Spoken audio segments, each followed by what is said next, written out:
like, I don't know what happened. And Dallas is like, did he eat nuts? And Drew's like, I don't know. And it's like, fuck you, Drew. You're bad at this. Drew should not babysit. And, oh, no. Drew and Bianca can't have kids. Oh, God. And then Dallas is like, we need the EpiPen. And Allie's like, shouldn't his parents be taking care of this? And Dallas is like, I am his parent. And he, like, runs away to the hospital. It's very dramatic. It is very dramatic, but rightfully so. Yes. Also, so good to see Dallas in dad mode. That was cool. I like Dallas as a dad. This is the most functional teen parent situation we've seen on this show to date. Except for Spike and Emma. Yeah.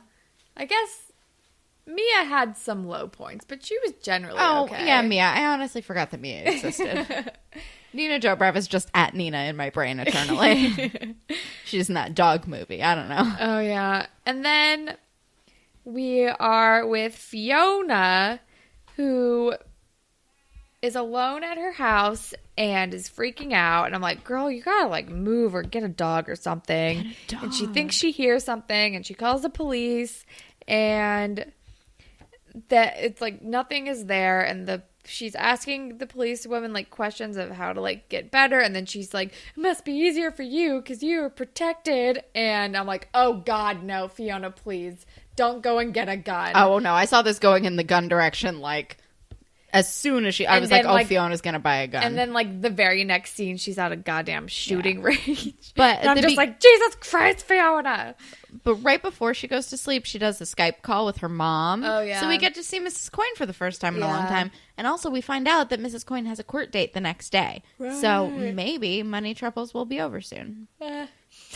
Probably not. I don't know. Fiona, get a really dog. Guilty, right? She's definitely guilty. And then as soon as we show up at the gun range, Allegra and I were both like, what the fuck? And then Allegra just said, just bought my first gun. Hashtag for more rap girl problems. Oh my God. But then we're like, okay, so she's just shooting at the shooting range. And I'm like, is this just going to be for catharsis reasons? Or are we just testing it out? What's going on? But first we are with Zig in French class, and he's going to present his time traveling assignment. And he starts to be speaking French, but then again, we go back to English, and he's like, actually, he's just like, I wish I could take back all, like, the shitty things that I did. And he's talking about Cam, and it's very heartfelt, and I feel very sorry for him, but I'm proud of him. It's a really good good scene. It's just like, it's really sweet, and it's from the heart. Yeah. And this episode is the most that I've liked Zig in a really long time. Yeah, me too. Since the poor episode. Yeah. But it's very emotional, and it's good. Yeah. Then we're back at the shooting range, which I'm confused about the timing of these two scenes now. Me too. Well, we do find out that Fiona skipped, like, her all of her morning classes. Okay, I guess she did. And she's like, how much is that gun? And he's like, this is $900. And she's like, okay. And then it's like, but wait, Canada actually has, like, strict gun control. And he's like, okay, well, you have to get a license and you have to do a background check. And also, we don't recommend getting guns for self-defense because that's stupid. Yeah. And she's like, what? All of which are the right points. She's like, I don't have a right to protect myself. Which gave me pause. I'm like, are they advocating for looser gun laws? No, I think the moral is that Fiona is being reckless and not smart. Because it was just like, I was like, are we supposed to be on her side? Because she's making a whole speech about how she feels unsafe. And I was never on her side. I wasn't either, but I was like, are Degrassi trying to trick us into... Because that's not going to happen. No. All right. I needed that cleared up. No, I think we needed an adult to tell us, like, that buying a gun is a whole process, and it shouldn't be used for self-defense. And Fiona is a child who thinks she needs a gun. Yeah, also, I feel like it's telling that she wants to buy a pink one. Oh, God. Oh, Lord almighty. But then we're with Zig, and he's, like, looking at his friends across the cafeteria, and his friend is like, you don't need them, and Zig is like, I think I do. And then he walks over to them, and they're like, that was a really good speech. Thanks for saying that. It meant a lot to us. Yeah. And then they all get up to walk away, and he's like, oh, okay.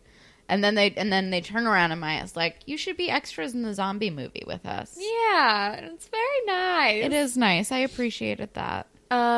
And then we're at the gang's back together. And then we're at the zombie shoot, and Fiona's talking to Imogen about going to the gun range. And she is not into this Imogen idea. is like, guns are scary. What are you doing? And she's like trying to talk sense into Fiona, and Fiona's like, I don't feel safe. But then we are with Dallas and Tony Topaz. And she is rightfully pissed. She is pissed about the nut allergy scare. She's like, and Dallas is like, I want to be more involved. And Vanessa's like, excuse me, do you know the last time I went on a date? You know the last time I was able to, like, act like a teenager? Yeah, that's right. 0 times since Rocky was born. If you want to be in his life, you really need to step up. And Dallas gets all teary-eyed. He's like, I just want to be a good dad. And he gets teary, and I'm, like, very endeared towards Dallas. I love Dallas as a dad. I know. Plus, that kid is so cute. He's so cute. He's so Rocky. Cute. Although... We'll get there. I've been waiting. It's going to come up. But then, motherfucker, then Fiona finds a sketchy part of town and gets out of the car, and my notes are just, Fiona, God. don't buy a street gun. All right. Like, how not smart do you have to be like, just drop me off anywhere in the bad neighborhood. I'll figure it out. Especially with something like a gun. Because, like, if you're just, like, I feel like buying drugs is a lot easier than buying weapons. Yeah, probably. Buying drugs is pretty easy. Like, but still, like, you kind of have to know somebody. Yeah. Like, if you just wandered the streets and was like, can I buy the drugs from you? I have so much money for it. Look at all the money I have that I'm showing you. That's the thing. And then, so she goes up to, like, this group of dudes, and they're just like, well, do you have money? Because at first they laugh in her face, and she's walking away, and they're like, wait, you're serious? Do you have money? She immediately shows them all the money she has, and they're like, oh, put that away. Follow me into this alley. It's where I keep all the guns that I sell to random rich white girls. It's so dangerous. What are you doing? And then they start, like, roughing her up, and she defends herself a little bit with her moves, but not that much. And then they run away. I don't really remember how it gets broken up. They run away after they get her stuff. The money, yeah. And she chases them, and she's yelling. It's horrifying. It's horrifying. Although, and I hate to go there, but it could have been worse. It could have been worse. I also hate to go there, but it also could have been avoided. Because this was just such a bad decision. Yeah, I mean, just such a bad decision. We try to avoid victim blaming on the show, but the entire time I was like, what the fuck are you doing? What are you doing, Fiona? You big dumb idiot. Yeah. It was just hard to watch. It was extremely hard to watch. It was hard to watch. It was just so fucking stupid. Anyway. Then we're with Dallas and Allie. And he was telling her about the kid and how he's thinking about getting a tattoo of his name. And then she gives him shit and talks about, like, the cliched, like, a guy gets his kid of his child, with, like, black and white and a big font. And I was like, okay, maybe not. And then we find out his name is not Rocky. It is Rock, named after The Rock. Dwayne The Rock Johnson. His name is Rock. Because of The Rock. That's such like a I got pregnant at 15 kind of name. How? Also, how did Vanessa allow That's what I was going to say. What do you think that Dallas did? You guys, tweet at us. What do you think Dallas did to convince Vanessa to name her son Rock? Like, mother, maybe she's really into, maybe she just really wants to smell what The Rock's cooking too. Like, I don't know. Maybe she's really in WWE. Maybe they bonded over that, and that is like the basis of their relationship. I don't know, man. Oh, boy. Anyway, then they have like a nice conversation. I don't remember how it ends. I don't think they're going to date. No, he's like going to focus on his son, which is the right call. Which is definitely the right move. And then we're with Fiona, who's like lying about why she has a bruise on her face to Imogen, but Imogen is like, why are you lying? And then she tells her about what happened, and Imogen is like, you are allowed, like, I talked to my mom, you can stay with us, like, please. And Fiona's like, no, I realized last night that I need to get over my fears and stay at my home by myself. And I'm like, you should stay with Imogen at least for a little bit. This is, I don't know, whatever. While you're dealing. Or get a dog. And that's how it ends. And I'm like, I feel like this problem was not solved. It was not solved, and it also shouldn't have been the A plot. Get a dog. Get a dog. And a higher security system for your door. Change your locks. Change your locks. Maybe. Also, but she does have like a fire escape that goes right to a window that doesn't have gate on it. Get a gate for your window. Yeah. Anyway, that's the episode. Delete all of your tweets that had your geolocation. Geotag. I mean, Jesus. Anyway, that's that episode. Spirit Squad Captain Dallas for taking responsibility finally and like wanting to step up and be a dad. Yeah. I'm gonna go with Zig. Yeah, Zig and Zig. Yes. Ship. I don't know. Fiona and Imogen? Because they are the least offensive.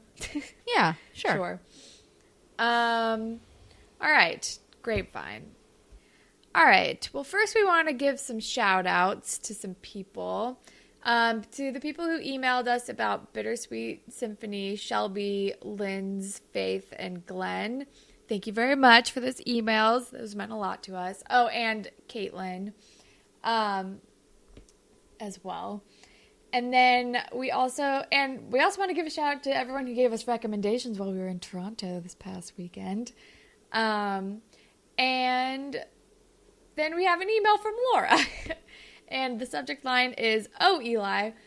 And she says, "Hi guys, I hope you're both well. I just wanted to email with some thoughts on Ray of Light, as it's one of my favorites.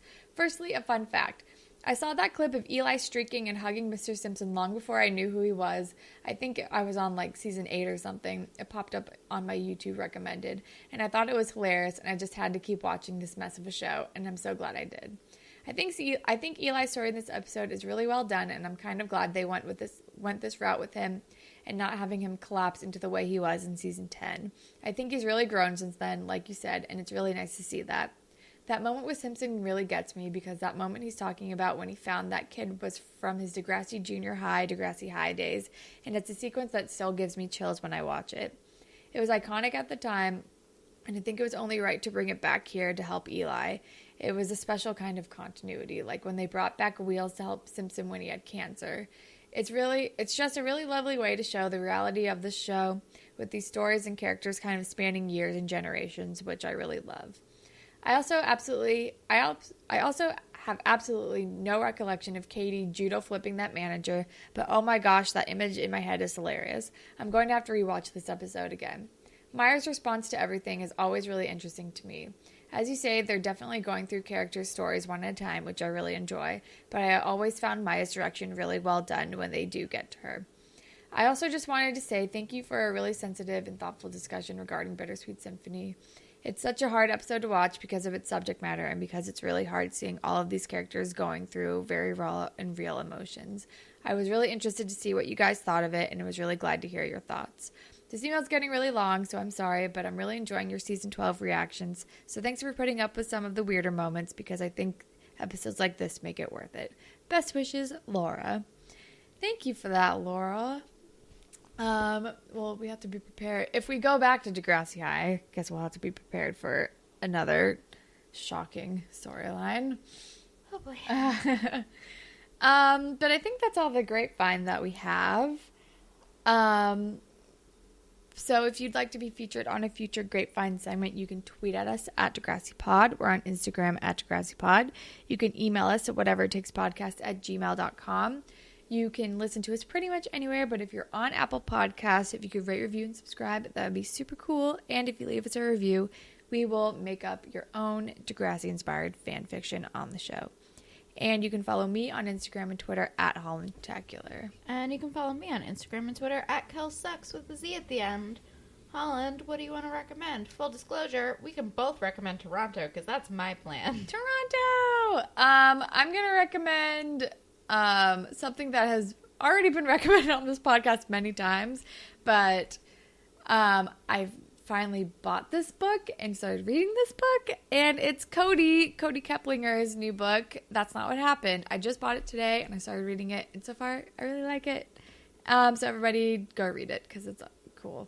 Friend of the podcast. Friend of the podcast, Cody Keplinger. I'm going to recommend Toronto. Toronto's awesome.